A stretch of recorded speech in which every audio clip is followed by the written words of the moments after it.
Akala mo, mawawalan ako ng loob. Nasisiraan ako ng loob. Sumakay na silang lahat. There's a motion to issue warrant of arrest to those invited resource persons. And the second, the motion is adopted. Bibigyan na ng warrant of arrest. Warrant of arrest na katapat. I move, Mr. Chair, that we issue a warrant of arrest for these people who refuse to attend despite the fact that we have already sent a Matindi ito, matindi. Hindi nagbibiro ang mga nasa Senate Blue Ribbon Committee. Nag-warning sila, primero, yung unang araw pa lang, may mga pinatawag sila na hindi dumalo, binigyan, pinadalhan ng subpoena para sa second hearing, September 1. At naganap ang September 1, hindi pa rin dumating yung iba. Matitindi talaga, matitigas talaga. Marami pa rin ang mga hindi dumalo. Bagamat sila ay padalhan ng subpoena galing sa Senate Blue Ribbon Committee, ay nagmamatigas sila. Hindi natin alam kung ano ang ipinagmamalaki nila, kung may sakit o ano. Pero dumating ang September 1, eto na. Eto ang matindi, eto na. Pakinggan natin yung pagpapahayag ng mga senador. Si Senator Erwin Tulfo at maging si Senator Jinggoy Estrada na sinang-ayunan ng chairman ng Senate Blue Ribbon Committee, Senador Rodante Marcoleta. Pakinggan, panoorin po ninyo kung ano ang gagawin sa mga taong matitigas ang ulo. Bakit ayaw dumalo sa hearing ng Senate Blue Ribbon Committee? Ano ang dahilan? Importante ba yung dahilan nila? O mas importante yung hearing na yan para sa flood control anomaly? Hindi ko alam kung may mga pinagmamalaki, may mga sinasandalan ng mga malalaking tao. Pero ito, panoorin po natin, pakinggan. Thank you. Mr. Chair, isa pa, sabi po ng DG po natin, Director General, meron po yatang 4 na pinadala na sa PINA pero hindi pa rin po sumipot. What is the pleasure of the body in connection with those recalcitrants?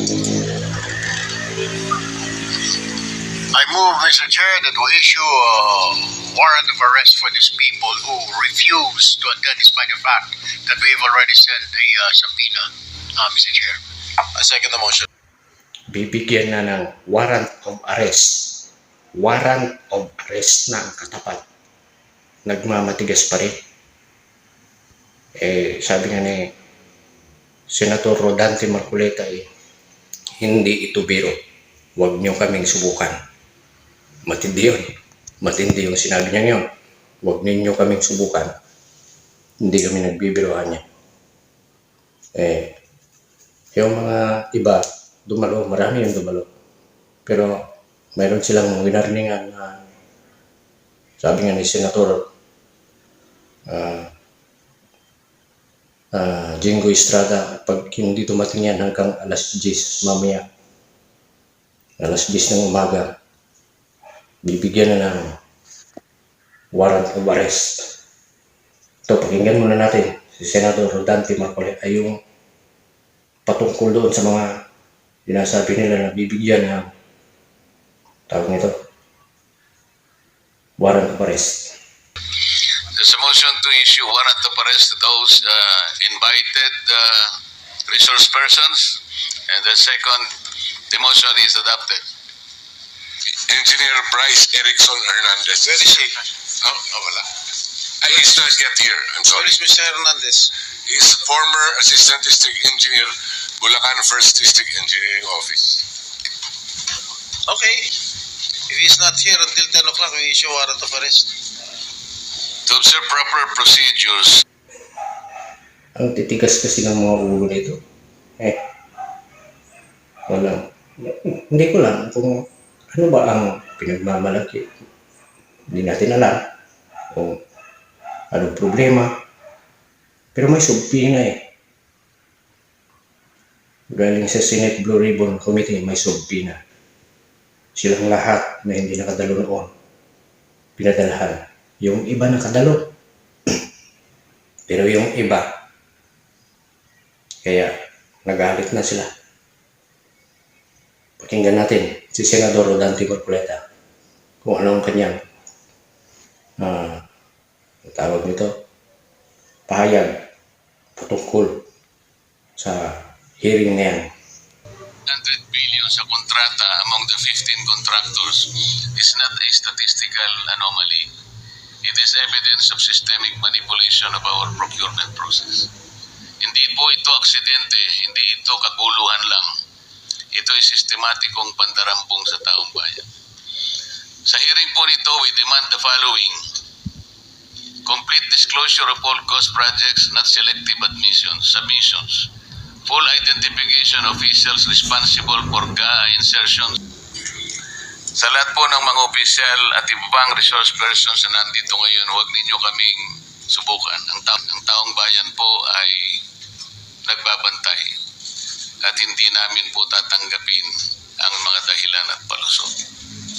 These persons invited, their proper procedures, we have to complement the original motion to hold these persons invited but did not care to present themselves today.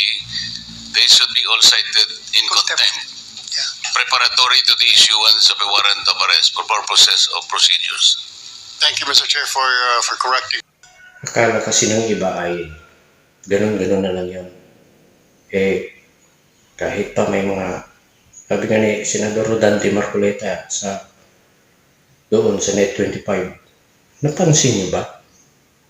Mula ng isang araw pa lang, isang araw pa lang yung ginawang hearing sa Blue Ribbon Committee sa pamamagitan ng pangangasiwa niya sapagkat siya chairman.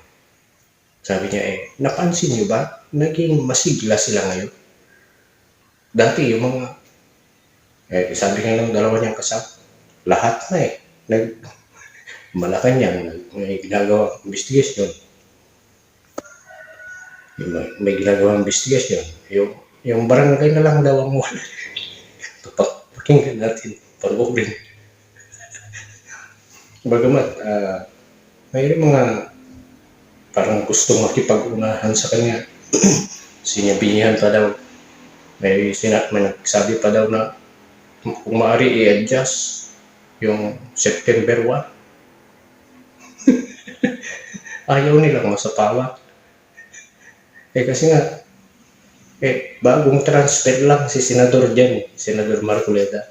Galing sa ibang paaralan, napunta dyan. Sabi niya, kahit pagtulong, kahit sumakin na silang lahat. Matindi. Ito. O pagtulong-tulungan nyo uli ka ngayon. Baka may... Bahala kayo. Akala mo, mawalan ako ng loob? Masisiraan ako ng loob? Sumakay na silang lahat. Nako ba? Hindi kasi ngayon, Sen, alam nyo, hindi lamang yan. May mga panukala. Kaya ako kasi, ito yung mandato ko Kung ano yung nalalaman kong tama na gagawin ko, magmula noon hanggang ngayon, palaging ganito yung akin patakaran. Pati ata barangay, meron na rin. Barangay clearance. Ang Malacanang, meron na rin po. Lifestyle check Tingnan mo naman. ngayon. Opo. Bakit na-inspire sila ngayon lahat? Nakapag-isa pa. Sa araw. Isang araw pala Yun ako. Hindi nyo ba nahalata? Isang araw pa lang. Lahat na sila magsasagawa ng investigation. Hindi ninyo kaya. Hindi.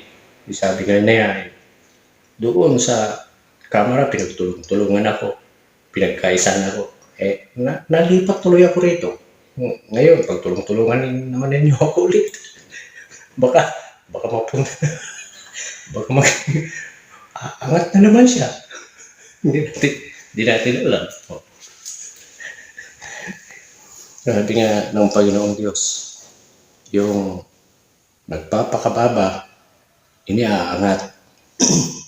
Yung nagpapakataas, yung tingin niya sa kanyang sarili ay napakatalino, Sasabihin niya, matagal na ako rito, ilang dekada na ako rito sa Senado. Bakit yan? Neophyte. Ganito-ganito na siya. Ganun, mga mayayabang. Kaya tingnan nyo, gumawa ng sariling expose yung isa. Hindi na pahiya tuloy. Ay, naku po. Ganyan katindi si Senador Dante Marcoleta. Kaabang-abang talaga siya. Mula nung naging senador siya, napakabibo na. Ang dami nang nag-aabang sa kanya. Sabi nga ng isang host sa Net 25, yung 100 na pabor sa ibang politiko, sa inyo naman, kanya 1,500 ang mas pabor sa inyo, senador.